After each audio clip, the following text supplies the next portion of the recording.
अक्सर प्रोग्रामों में पाकिस्तान की इकोनॉमी पे बड़ी तफसीली बात होती है, आप बड़ी गुफ्तगू करती हैं पाकिस्तानी मैशियत पे। इसहाक डार साहब का रोल क्या रहा पाकिस्तानी इकोनॉमी की रिवाइवल में? आज आप क्या देखती हैं? क्या वो राइट डगर पे थे?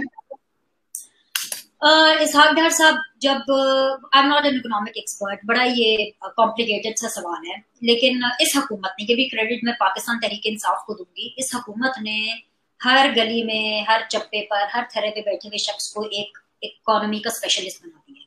और इसी हुकूमत के शुक्रगुजार हूँ मैं कि मैं भी एक इकोनॉमिक एक्सपर्ट बन गई हूँ। सो इसहाक डार साहब जब पीएमएलएन में थे तो हम उनके ऊपर भी तनकीद करते थे।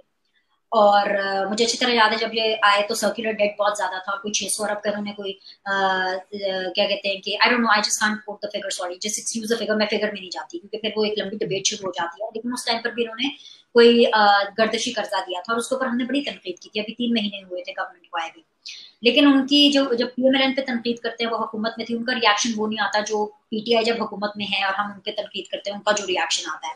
खैर एनीवेज, तो तब हमें सागदार साहब लगता था कि सही पॉलिसी नहीं कर रहे। लेकिन डॉलर की जब हम रेट देखते हैं कि कहां पर था, आर्टिफिशियल हो, जुगाड़ हो, जैसे भी हो, जो हमें नरेटिव इस टाइम पर हुकूमत दे रही है कि भाई सागदार साहब तो कोई जुगाड़ करके चले गए, वो तो बेसिकली आर्टिफिशियल ग्रोथ थी, आर्टिफिशियली उन्होंने जो है डॉलर की प्राइस ये की हुई थी, जो भी था। लेकिन आवाम को सब नहीं था, आवाम की तनख्वाहें आधी नहीं थी, आवाम जो है वो बहुत अच्छे से तो नहीं लेकिन एक कंफर्टेबल तरीके से अपनी जिंदगी बसर कर रही थी। सो आज के हालात को देख करके, वो अगेन मैं टेक्निकलिटीज में नहीं जाती, मुझे तो मेरी अपनी पर्सनल ये जाती राय है कि हो सकता है कि फिर इसहाक डार साहब को बहुत जबरदस्त काम कर रहे होंगे जिसकी वजह से डॉलर की प्राइसेस और हर चीज की जो प्राइस थी वो कंट्रोल थी, आवाम की दस्तरस में थी ये चीजें।